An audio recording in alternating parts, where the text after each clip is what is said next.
In the early years of the 20th century, no one would have believed that humans were being watched by more advanced, yet mortal beings. People going about their daily lives are being studied, much like they observe microbes. From the depths of space, highly developed, cold, and merciless minds contemplate plans to conquer the blue planet. A young couple, John and Amy, along with their acquaintance, astronomer Ogilvy, spend their time observing Mars. The scientist draws their attention to a strange column of smoke that he cannot explain. Then he gives the couple a photo he took, suggesting that a volcano might be erupting on Mars. The man is very hospitable, although the couple are outcasts in society. Amy is delighted that at least one person treats them well, for their love is the reason for their ostracism. In the morning, George goes to work at the publishing house, where everyone discusses the news of several fishing boats being sunk, seemingly by Russian ships moving towards Japan. George is sent to the Admiralty, where his brother serves, hoping to get fresh information for an article, while Amy chooses wallpaper for the nursery.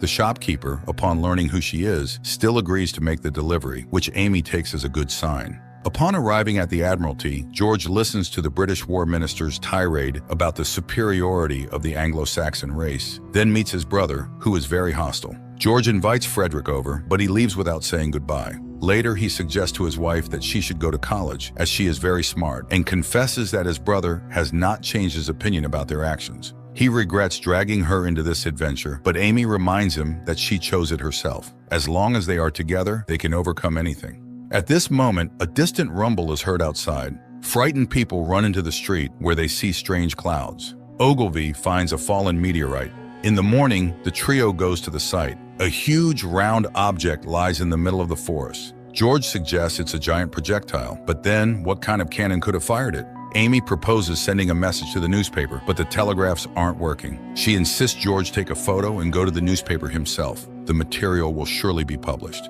He leaves, and Amy and Ogilvy begin examining the object. George tells his editor about the incident, but he refuses to print it. His brother has categorically forbidden giving him work. Amy explains to Ogilvy that George, at his family's insistence, was married to his cousin. They hated each other and were not happy. When Amy and George met, they fell in love and began living together, although they cannot formalize their relationship.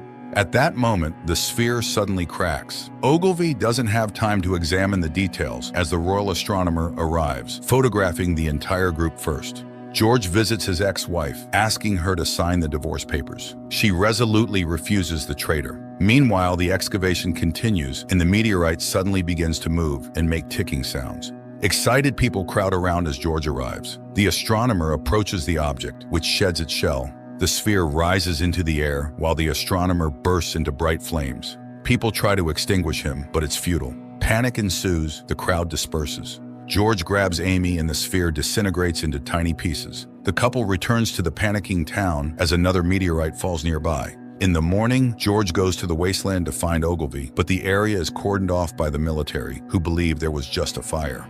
Amy looks for her friend at his house, but finds only photographs of strange objects. A crater begins to form at the second meteorite's impact site. George's brother learns that he didn't go to work and is somewhere near the incident. Terrifying events begin to unfold in the town.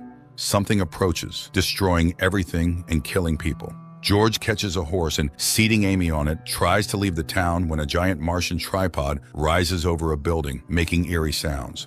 He orders Amy to ride to London to his brother while he stays on the rubble-filled street. He doesn't know that something similar is happening in the south of the country. Dozens of bodies float down the river. The government is in panic. Telegraphs are not working, and no one knows what is happening in the world. Amy finds Frederick, but he also knows nothing about his brother's fate, who at this time is getting out from under the debris and heading out of town. Amy tells her brother-in-law about her experiences in the town, and he accuses her of leaving his brother in danger. The woman confesses that she is expecting a child. The action shifts to the future, where Amy, with her now-grown son, wanders the devastated country in search of her husband. Over the ruined cities, desiccating winds blow and lightning flashes. The woman receives a small portion of food. The seller encourages her to hope for the best. She buys her son a book about the great victory.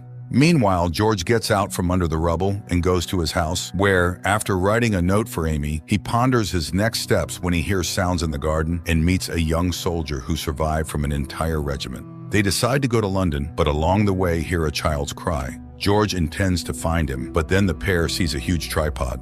The men hide, the Martian passes by, and the child falls silent. At this time, George's brother brings Amy to the minister, where she shows photos of Mars. The men are very skeptical of them, as the speed of arrival is simply staggering, but the events speak for themselves. George and the soldier find a sergeant gathering volunteers. Many soldiers have already died, and now he hopes to shoot the not yet open sphere with cannons. George refuses to join the army. He needs to find Amy, but the sergeant holds him at gunpoint, and George becomes a soldier. The future. Amy's son reads a book about the victory over the Martians and asks about his father's fate. The woman assures him that he was very brave and also fought against the invaders. In the past, the sergeant's small squad finds the sphere in the forest and prepares the gun. George tries to stop them. It's useless, but the sergeant is determined. The soldiers fire, but the sphere rises into the air, then disintegrates into thousands of tiny pieces.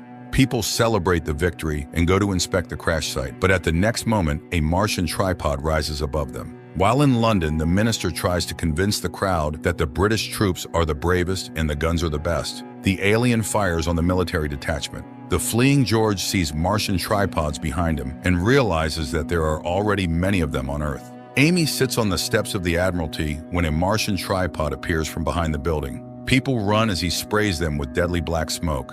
Frederick, Amy, and the minister run into an alley and barely manage to close the doors. The politician is excited, dreaming of capturing the alien weapon. Then Britain could conquer the whole world. But suddenly the man feels ill. He was the last to run and managed to inhale the smoke. Black liquid begins to flow from his mouth, and Amy and Frederick escape. Meanwhile, George reaches the outskirts of London, where refugees tell him that most have headed to the coast. Frederick and Amy go there too. The future. Amy learns that there is a man from her town on the church list and waits for his arrival with hope. In the past, George reaches the beach filled with refugees. Amy searches for her husband among the people, while Frederick tries to organize the evacuation. He orders Amy to get into a boat, though she doesn't want to leave, and then George finds his brother. He calls out to Amy, and hearing his voice, she jumps out of the boat, which the Martian immediately sinks. The woman saves a girl and swims towards her husband. The people see a shot from a ship sever the Martian's leg, and he dies. People on the shore rejoice. George and Amy get ashore, and with the rescued girl and Frederick, start running as another alien falls behind them. All this Amy remembers while waiting for the arrival of her fellow townsman, who turns out to be Ogilvy. He tells her he was very ill for a long time, then conducted experiments on captured weapons. She tells him that she lost George a long time ago and hasn't seen him since. Ogilvy is skeptical about humanity's victory. After all, the aliens achieved their goal. They scouted the paths, landed, and seeded Earth with red weeds that kill all living things. What if that was their plan, to turn Earth into a second Mars? The events return to the day the refugees reach the outskirts. George and Amy share their experiences when the sound of a tripod is heard outside. Everyone hides under the table as the Martian falls near the house. People go to see what happened. A bleak future. People try to sow grain, but the red plants stifle it. Preachers call for prayer, and Ogilvy continues to study the Martian legacy. The scientist tells them that he survived by jumping into the river and then hiding in the sewer for a long time. When he came to his senses, the victory had already been won. And Amy remembers how they hid in that house and dawn never came. People realized it was the smoke hiding the Earth from the light. George feels unwell, so Frederick and Amy go looking for food and water together. They inspect the house and find human bodies in the inner courtyard, apparently dumped here by the Martians. Returning to the common room, they hear the sounds of tripods and hide under the tables. Everyone except the exhausted elderly lady. And then a creature penetrates the door, sucking blood from the woman and dragging her body away. Apparently, it is the Martian. In the future, little George falls ill, and Ogilvy promises to come up with something. He constantly observes Mars, waiting for opposition, and Amy asks questions about God, and again the past. Frederick recalls Britain's past victories. Their soldiers have been in worse situations than this. He suggests making homemade grenades from lamp oil. He is full of enthusiasm, which George extinguishes. After all, Britain has been doing the same thing to other nations for many years. What if this is punishment? When people from the jungles saw the white man, didn't they hope to find friendship, but receive bullets and death? England goes through countries, capturing lands, destroying undeveloped tribes. But Frederick disagrees with his beliefs. He yells at his brother when George feels unwell. Amy calls to leave the house. In the future, little George gets worse. Amy asks the scientists to grow typhoid cells to make a vaccine, which puzzles Ogilvy. In the past, the trio goes into the courtyard where the Martian roams. It seems he is ill or injured. They hope to leave unnoticed, but another monster penetrates inside and grabs the girl. Nevertheless, the others manage to run into the courtyard. Frederick throws a homemade grenade at the Martian. It catches fire, but in its last effort, attacks the man. Amy and George hide in the basement, where the man's condition worsens. And then she realizes that the Martians crawled out of the machines to eat people, which killed them. And now in the future, she suggests Ogilvy vaccinate the survivors. But the priest objects, so the scientist does everything in secret. He collects materials from the bodies of the dead and prepares a typhoid vaccine. Amy remembers how, after everything that happened, George lost his mind. He dreams of negotiating with the Martian, believing that Amy despises him. The woman asks him to wait until the Martian in the courtyard dies, and then they can leave. In the future, Ogilvy wakes Amy. He managed to make a vaccine, but more importantly, this vaccine kills the red mold. They can clear the land and sow seeds. Little George feels better, but the priest doesn't believe in all this ungodly doctrine. It cannot be that some bacteria killed the invaders. Ogilvy reminds him that earthly organisms adapted to earthly diseases, paying for it with millions of lives. In the past, Amy feels unwell, and George again brings up the idea that it is possible to negotiate with the Martians. His wife tries to reason with him, but he goes into the yard. Amy runs after him and sees a Martian appear from around the corner. George distracts him, giving Amy a chance to run, and dies. Now Amy remembers that she left him and therefore survived. Ogilvy convinces her that she did everything right, for she was saving the child. But the woman doesn't understand what good can await little George in the future, and the scientist proves that life is a value.